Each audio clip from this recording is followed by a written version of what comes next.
kutokea bwana sio kweli?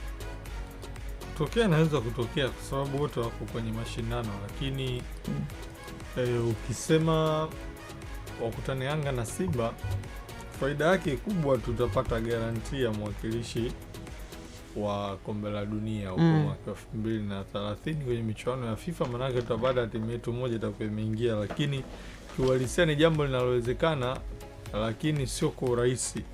Ni timu zetu zinatakiwa zote zipambane ili kufika kwenye stage kubwa. Manake kufika kwenye hatua hiyo ndio unakuwa umefika kwenye kilele cha mashindano ya ligi ya mabingwa Afrika. Kwa hiyo inawezekana anachotamani yeye ni kuona mchango wa hizo timu kwenye kuisaidia nchi kuendelea kupiga hatua kwenye mchezo wa mpira wa miguu, na ni jambo ambalo linawezekana, lakini kiuhalisia Yanga na Simba ili wafike kwenye stage hizo anatakiwa wapambane. Maana yake hapo ni lazima kwenye mtoano unaweza ukakutana amna na Ahli au Piramidi au Mamelodi Sundowns, na hiyo inawezekana sio lazima iwe msimu huu.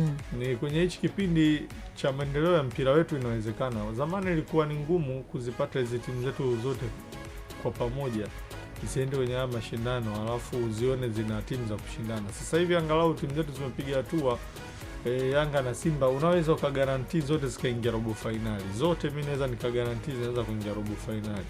Ikitokea mmoja wao ingia basi ni bahati mbaya tu, lakini Yanga na Simba anaziona kwa level walizofika kucheza robo finali kwao ni jambo ambalo linatakiwa kuwa la lazima, lakini kwenye swala la kuadai finali huku inawezekana kwa hicho anachokitamani Msigwa, lakini lazima timu zetu zipambane, yani ndio ziweze kufika kwenye kilele cha mashindano ya ligi ya mabingwa.